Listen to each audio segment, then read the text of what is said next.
Hello, campers, and welcome to the third episode of Camp Half-BloodCast. Where we last left off, Percy gets expelled again, and then on his way back home, he sees three old ladies cutting up some yarn, which seems to freak out Grover.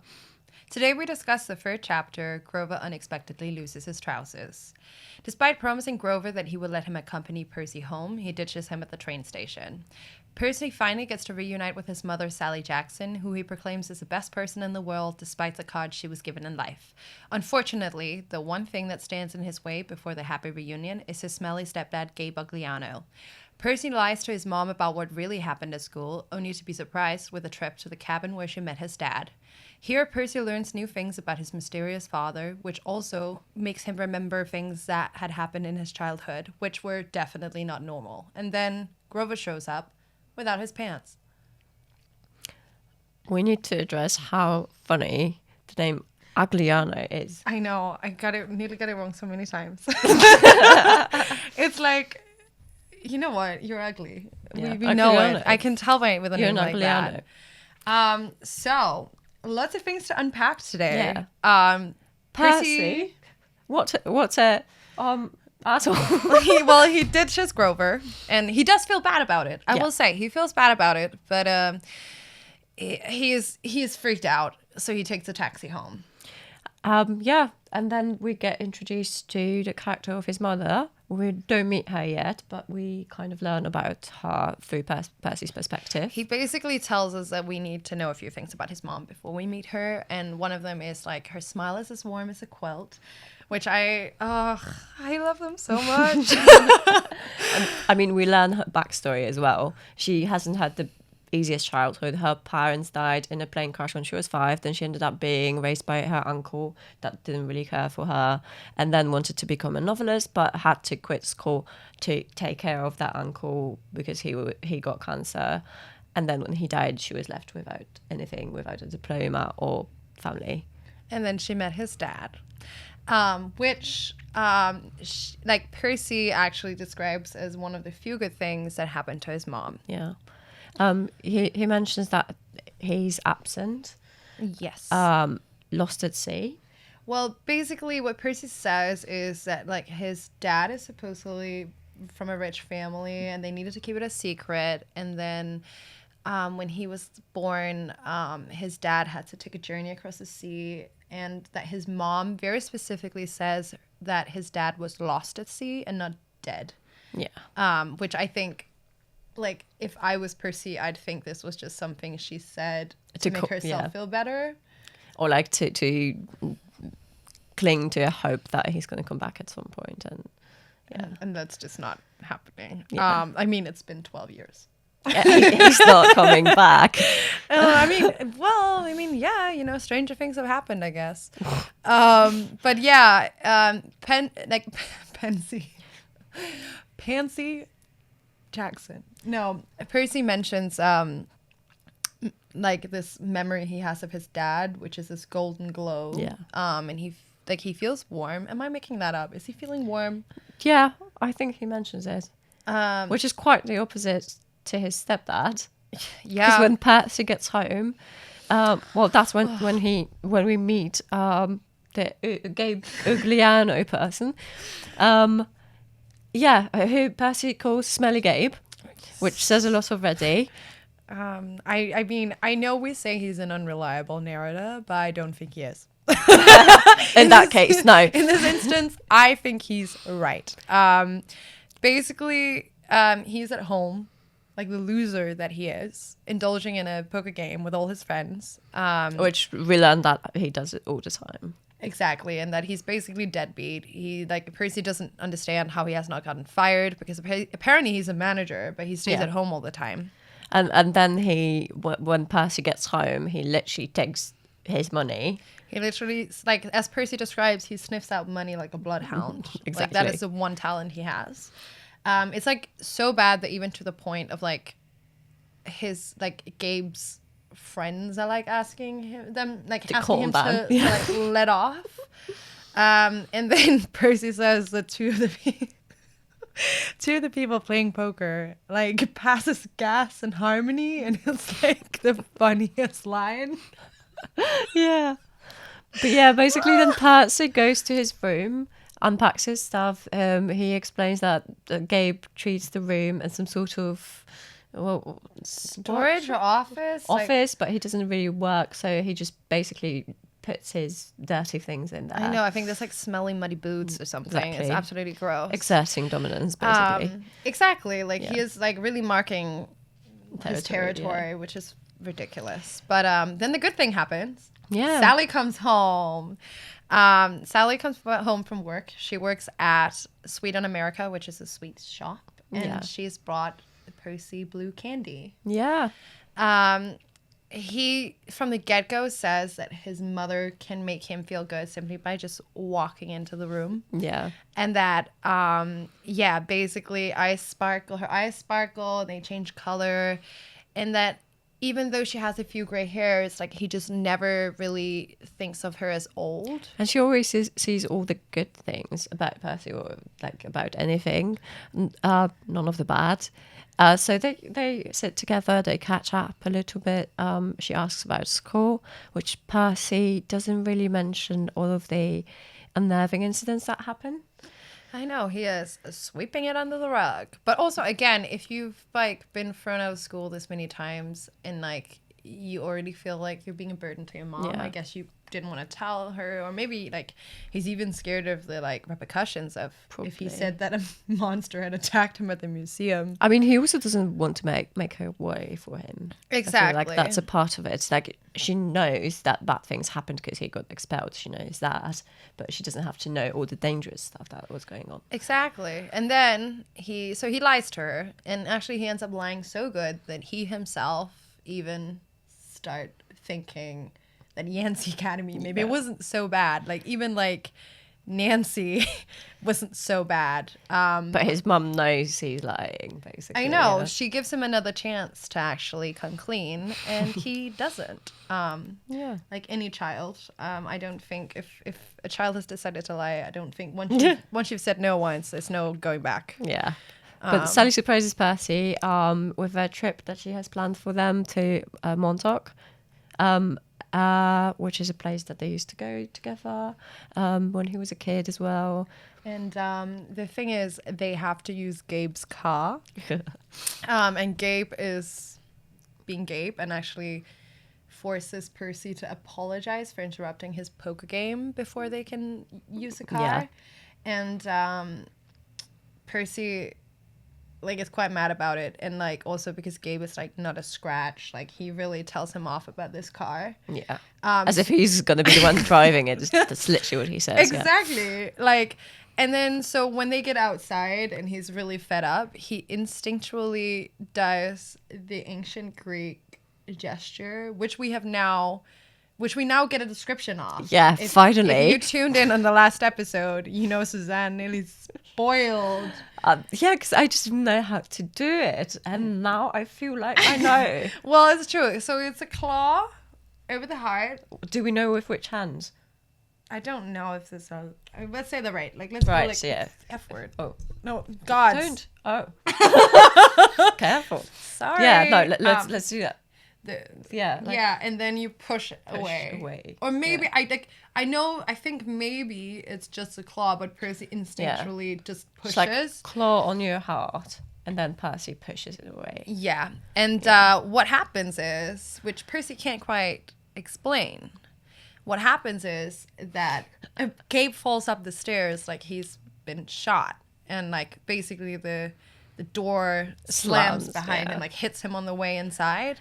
And Percy can't describe it, so he's just like, he just gets into the car and tells his mom to just hit it. Just get out of there. In Montauk, they stay at a cabin where Percy at least assumes that Sally met his dad. Yeah, he states that it's never quite been, he's not been told explicitly, but he assumes. Yeah, exactly. And he mentions that her eyes turn sea green when she's by the ocean, and that she looks a lot younger as well. Basically, yeah, just saying that it strips all the worries and everything away from her. It also sounds like such a good trip because they just spend time bonding and eating blue food, and you want to explain the blue food? Do you want to explain it? Yeah. Explain the So blue food. basically, one time Gabe told Sally that there's no such thing as blue food, and from then on, she's trying to prove that there is, and she just made her mind up to eat blue food as much as she can. And I love it about her because she's so rebellious. It's just such an offhanded comment. There's no such thing as blue food. Well, I'm going to eat blue food. I mean, there are blueberries, obviously, but I was like trying to work out what else there is. There's not that much. Blue corn is a thing, isn't it?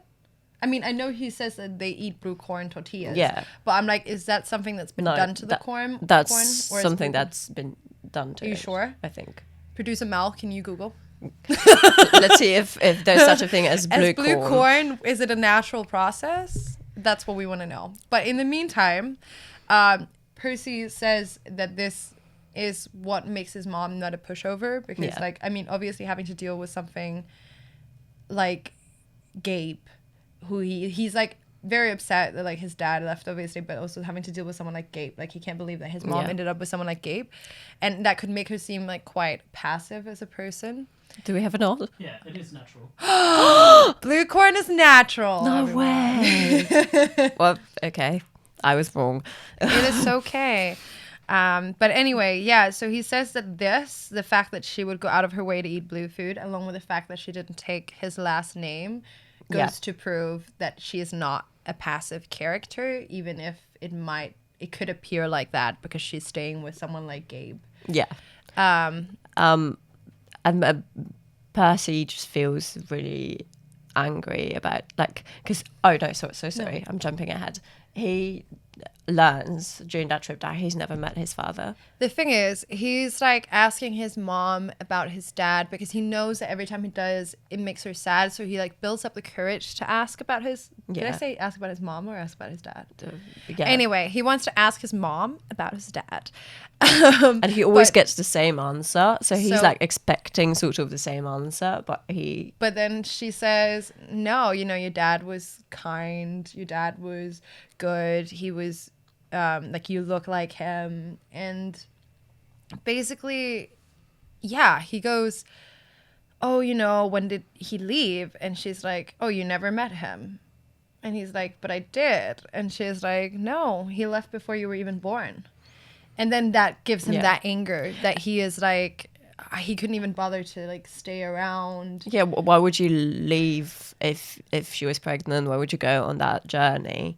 And he basically actually blames his dad for how things have turned out for Sally. But then also he's just so certain that there's this memory, and then like he's like, oh, have I imagined it? Was it a dream? But also like I feel like there's still some certainty and that he's seen him. That's the thing. And he's also like a very cute point is actually that Sally goes, he would be so proud of you. And then Percy immediately goes, what's there to be proud of? Like, I'm a dyslexic D student, like can't even do anything. Yeah. And it's like, but Sally is so firm in that belief that he would be proud. I personally think he would be proud too. Yeah.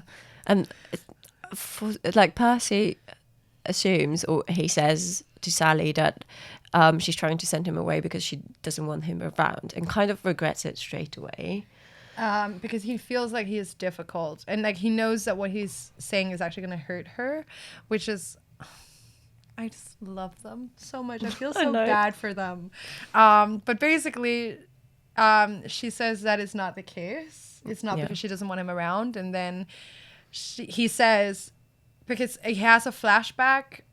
He has a flashback to that conversation with Mr. Brunner. Yeah. That says it's better that he leaves. And then he's like, is it because I'm not normal? Yeah. And Sally basically says, you know what? Who says that's a bad thing? Yeah. She's like, you're like, I don't even remember the word, but she's like, you're special, like you're something special. And she wants to send him away to a school because it's dangerous for him to stay. And it was an in sync.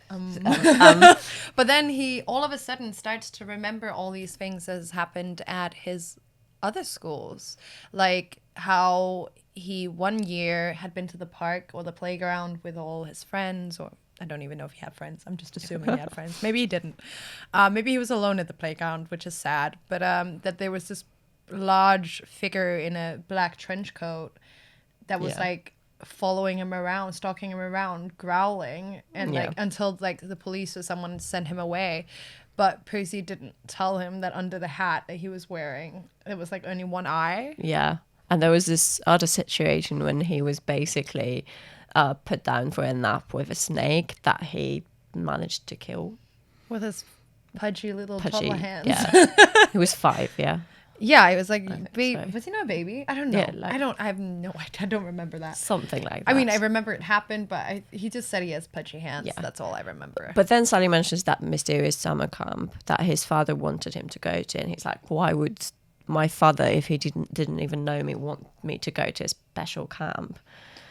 And I don't know, maybe he's like, why, like, more like also like, why haven't you sent me, or like, why now? And she's like, basically his mom is like, Sally is telling him that she hasn't sent him because that would mean that she might have to say goodbye to him for good, which I think is just like mysterious. What do you mean? Like a summer camp? If it's a summer camp, it's only meant to be a summer camp. But yeah, then basically he has a dream vision about an eagle and a horse fighting on the beach. And Percy kind of has this instinct that he needs to stop them from fighting.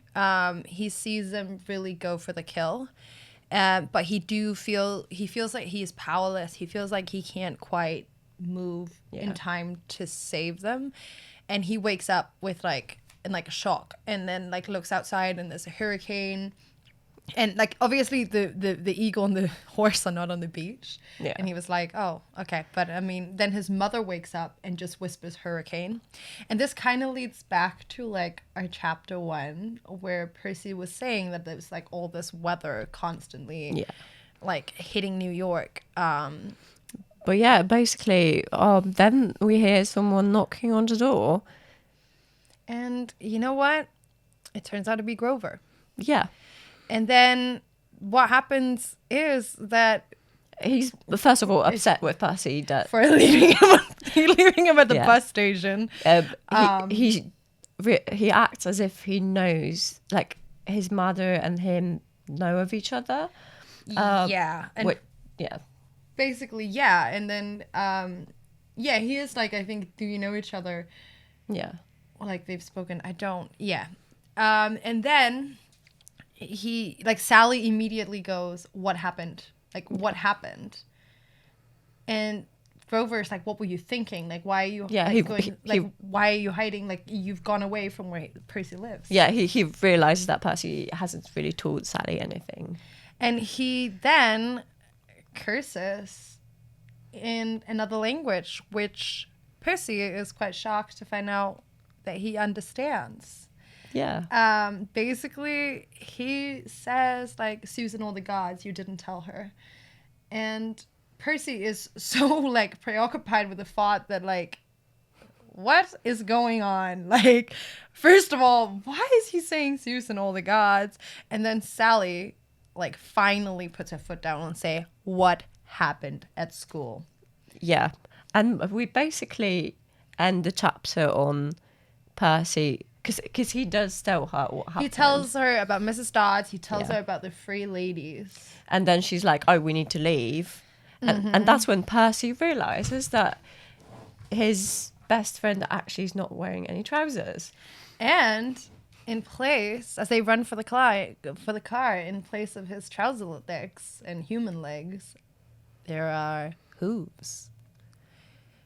And that leads much, like, another thing to unpack. What do you mean he has hooves? And that's literally the last words of the chapter. Yeah. So Grover did lose his pants. Oh, yeah. Wherever they went, I don't know. Well, tell me, what are your highlights? My character highlights. Yeah. No, wait, we have myths to cover. Oh yeah, myths. Let's That talk is about so them fine. first. Let's Yeah, unpack yeah. the myths first. I think you have the first one Oh about. yeah. So basically, we mentioned that Percy woke up with a snake, and managed to kill it. Basically. Hello. Sorry, producer Mel is just warning me that Mr. D is asking me to speak into the microphone. I thought there was something like some kind of communication going on. I don't know. Yeah, I thought so too. Well, I thought I had either to. way, are we not allowed to talk about No, Mr. D does say we should talk about his myth. Heracles?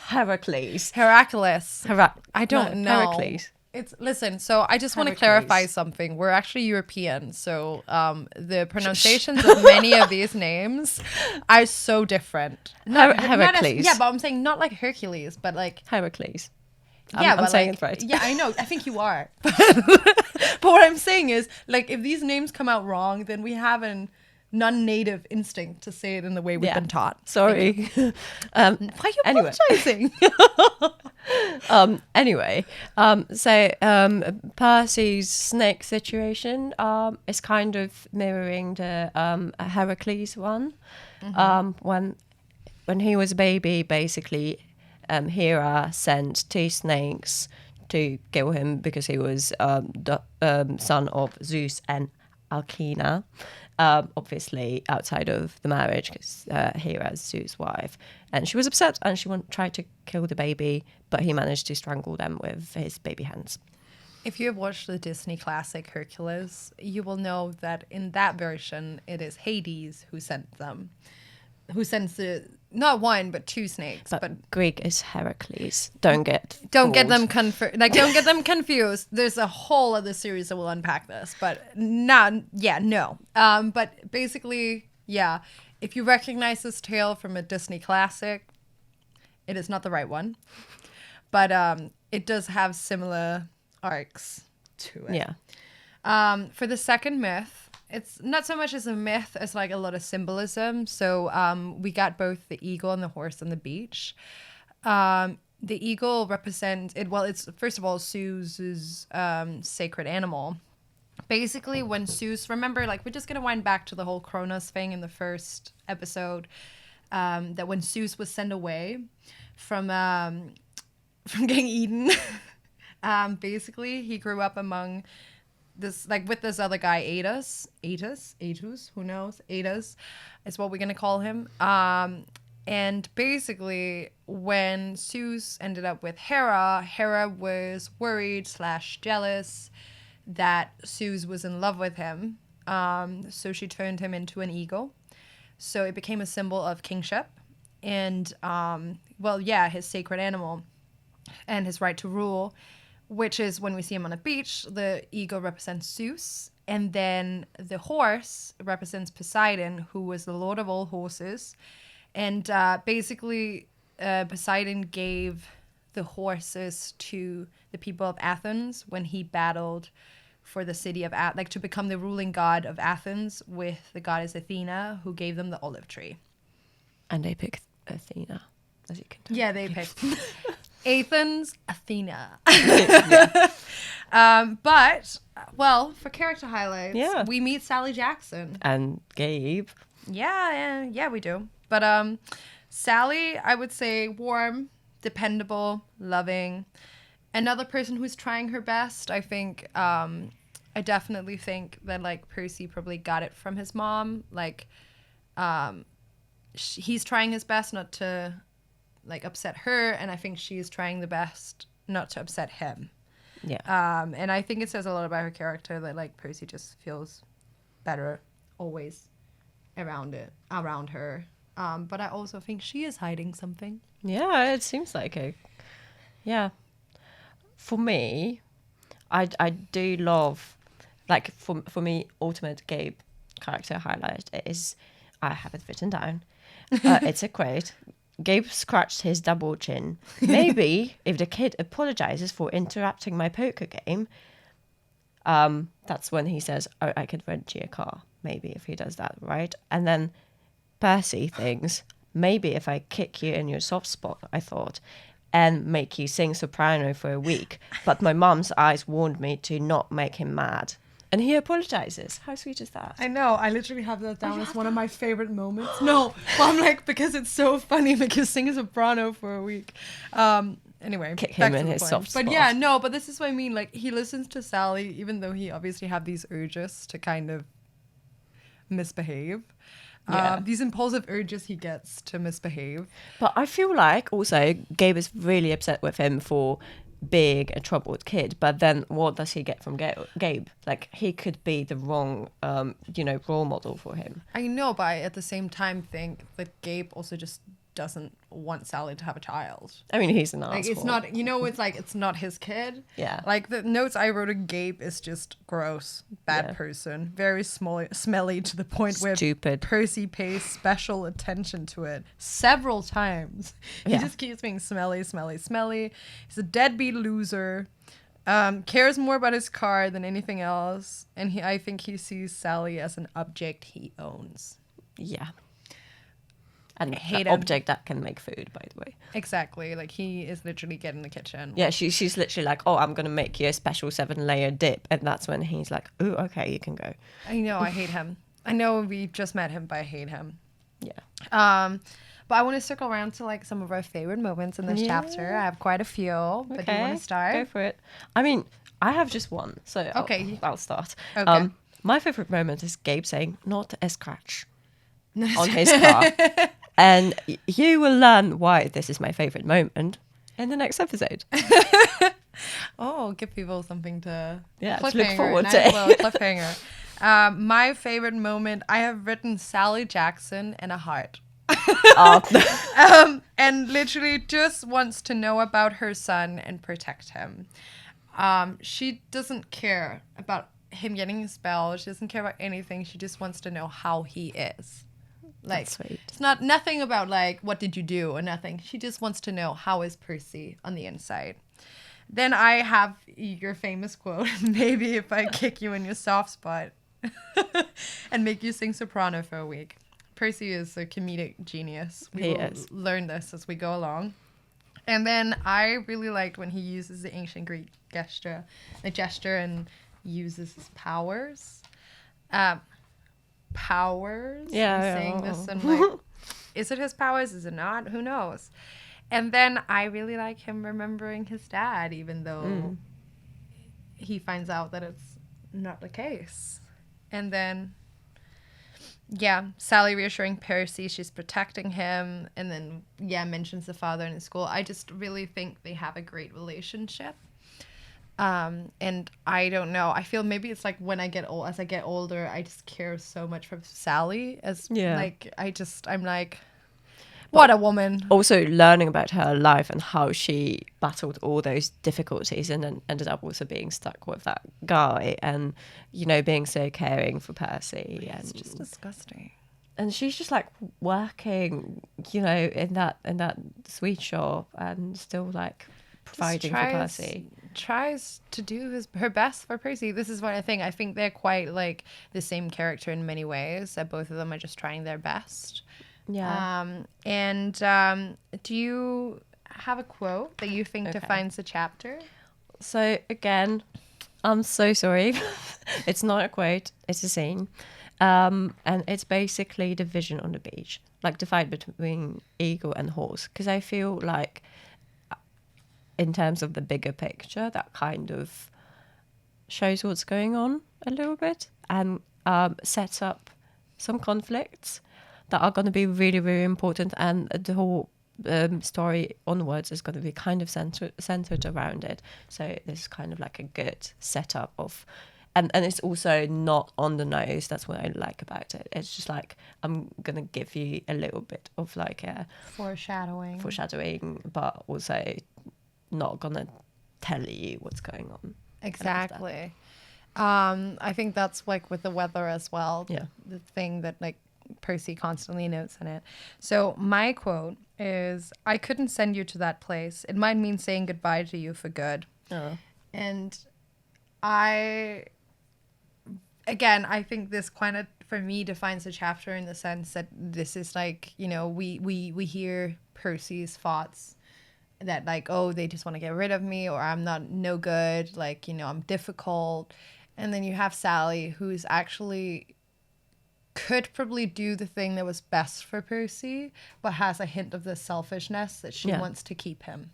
I love how that actually makes her a well-rounded character, because if she was just this sweet person who can't do no wrong, mistake. then that would be not believable. She would be feel quite fake. Basically, like, she just kind of reveals that like his dad has suggested this camp, which is actually probably best for him, but she doesn't want to say goodbye. Like, she wants to keep him. Yeah, she wants him around, see how he grows up. Basically, complete opposite of what he thinks, that she wants to send him away, but actually she wants the opposite. She wants to keep him around.